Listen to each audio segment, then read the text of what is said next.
Hello, I'm Kimberly Dondo, Digital Content Manager, and welcome to In Conversation With, the podcast series that delves into the world of financial services and brings you face to face with some of the most notable figures in the industry. Listen as we discuss topics that are currently facing the industry and hear from visionary CEOs to disruptive innovators as we bring you a diverse array of voices and perspectives. We'll explore the challenges they faced, the lessons they've learned, and the insights they have to share about the ever-evolving landscape of financial services.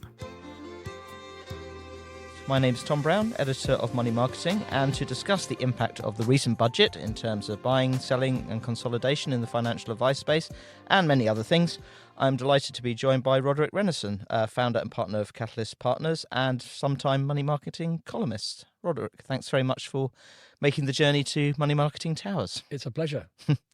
So, has often been observed, this was one of the most sort of anticipated and talked about budgets in recent times, largely because of the gap between the election and the delivery of the budget in late October, but also because of the economic legacy inherited by the new government. So it was never going to be a sort of bread and circuses budget, but what was the impact? Was it as bad as you fear, or what did you fear?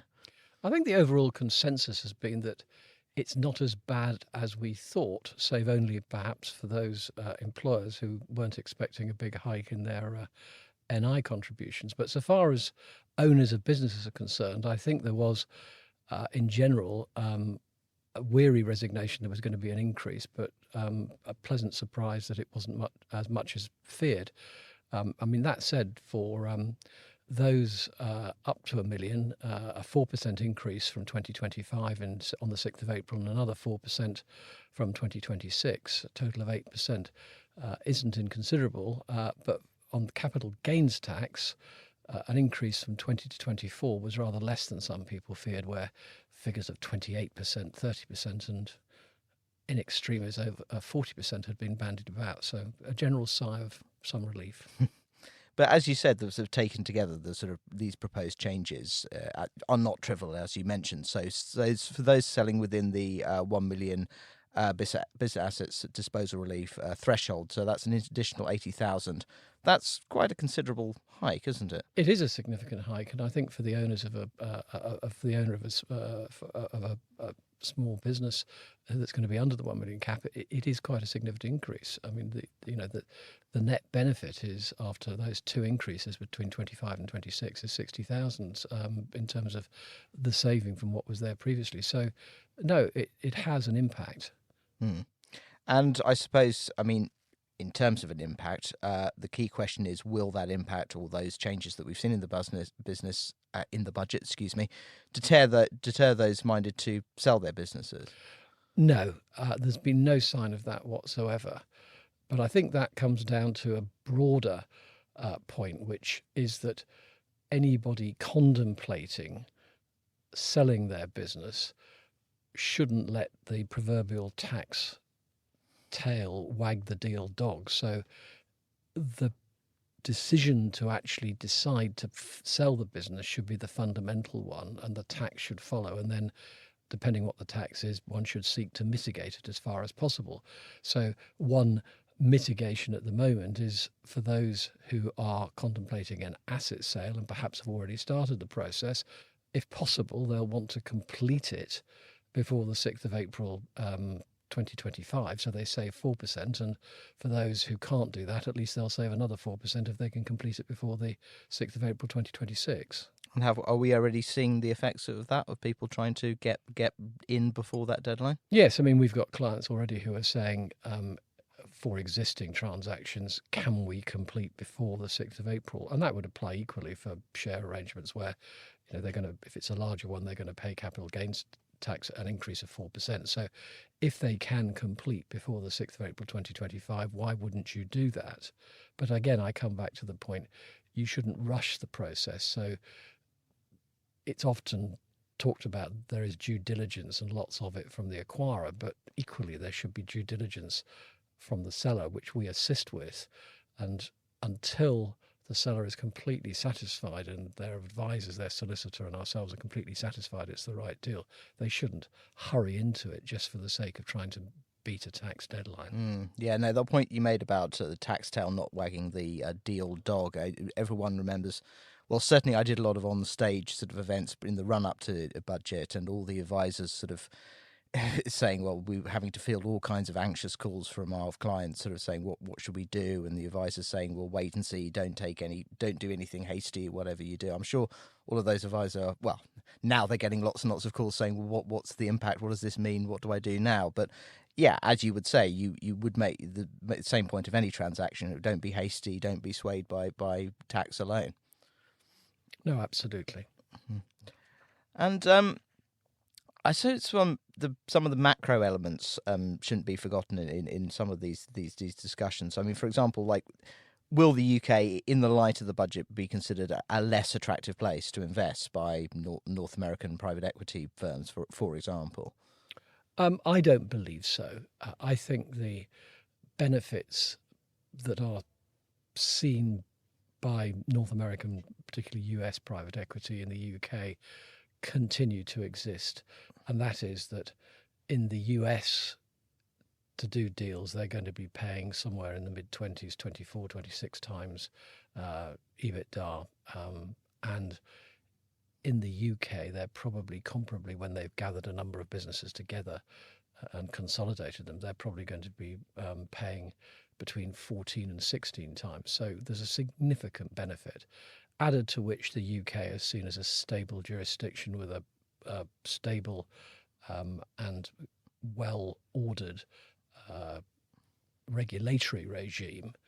So I don't foresee that there's going to be any lessening of interest at all. No, well, that's interesting, and that you would still hold to that, even though there have been a few wobbles, kind of like sort of in recent weeks about sort of like worries about sort of growth and things like that. You'd still think it's I think PE sees beyond that. I mean, don't get me wrong. I mean, I think if there was a sustained period where there was stagnation and there was a major market correction which didn't come back, some PE would perhaps think twice, but PE thinks strategically as well as tactically, and it sees longer term, and the UK is seen as a very attractive market, and that's been consistently the case since the end of the financial crisis, from sort of 2010, 2011 onwards. Interesting. Will these sort of proposed changes, just to get more granular again, the changes in carried interest, so an increase on the tax rate from 28% to 32% from 6th of April 2025, and then taking interest as income, not capital gains, from the 6th of April 2026, would that make a difference at all? Well, I think I think it's a case of, like in so many other areas, except possibly the farmers, as we're seeing with the tractors on the road in Wales and soon to be in London this week. I think private equity perceive it could have been worse. I think the only question is, and I'm not the leading expert, I'm not an expert on this by any stretch, but for those who've previously been in the UK, there's a slight question mark as to whether HMRC are going to try and find them later on to take tax on money whilst they were on earnings whilst they've been in the UK. That would actually be a bit of a shocker, and it could be that some people who are contemplating coming to the UK for part of their PE experience might not come. But again, I don't get the feeling from talking to people in PE that's that likely.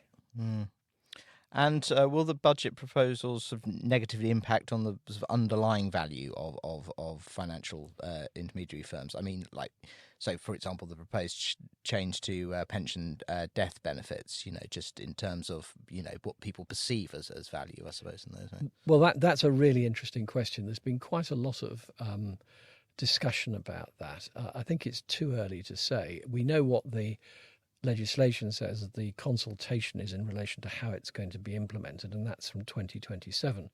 So if we look forward, does it mean now, and it's a major change for inheritance tax planning where pensions were always held onto and used as a tool, does it mean that there could be a significant increase in annuitisation?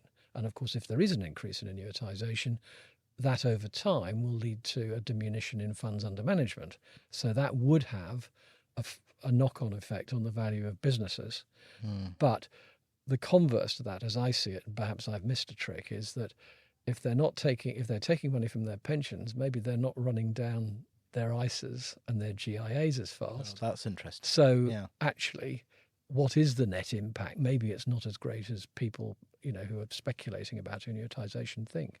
Yeah. So I think one would need to look, and you wouldn't see the full impact, I don't think, until probably towards 2030. So I think it's an immediate impact? No, I don't. Yeah. So Rachel Reeves is safe for the moment, then. I don't. Well, in this particular in this particular case. Yeah. But I think we come back to the point again. If I'm an owner of a business and I'm contemplating a sale, why am I contemplating that sale? It may be because I've just reached an age where I don't want to work anymore, and we know that the average age of financial advisors in the UK, and therefore business owners, is somewhere between 56 and 58. If I've got ill health, or I'm just fed up with the regulation, I think some minor adjustment on the sides is not necessarily going to deter me. Yeah, those things sort of pre-existing. They are. Yeah, sure. You mentioned it at the top, but the big sort of talking point ever since the budget has been this rise in national insurance on employers, and the government keen to stress that this wasn't raising tax on working people, but this particular tax has certainly raised eyebrows in that regard. In terms of possibly deterring business for hiring, investing, or making critical decisions, do you think that has any effect on buying or selling or what have you? It could, I suppose, in the sense that those running financial planning businesses are also subject to the increase in employers' national insurance, and that maybe plays into the area of technology, and how do you use technology more efficiently, and could it mean that there will be fewer people employed over time? I'm not sure about that, because I think most businesses work on a standard structure. Most financial planning businesses have advisors. They need the advisors. They're not going to cut those out. They need paraplanners. They have administrators. But what we are seeing is a lot of discussion and debate about the use of technology and the effectiveness, and whether that will, with the dreaded words AI, I'm glad you were the first one to introduce that to the conversation. Well, will that have an impact? But excuse me, Abraham Avasarala last week in PFS was giving it interesting, and he always makes provocative comments, but his argument was that actually the use of technology has actually gone backwards maybe in the last few years rather than gone forwards. So I think that will always be something in the background that people look at. And what we are seeing, and again, how could we resist introducing consumer duty into the discussion as well? But I think we are seeing a lot more focus on lower value clients. So if it's more costly to employ an advisor, might you therefore work that bit harder to work out how you deal with your lower value clients? Are you going to keep them and have a digital solution, or are you going to take a strategic decision and actually sell them so you focus on fewer higher value clients? Yeah. Well, I mean, you mentioned AI and consumer duty. I'm now going to mention, just as Harold Macmillan once said, events, dear boy, events, the impact of stability or global instability. It was mentioned that, the fact that the Labour Party won such a huge majority at the last election, a lot of people said to me, well, at least that's a stable government with a big majority for a long period of time. But you look across the rest of the world and there's nothing but instability and uncertainty.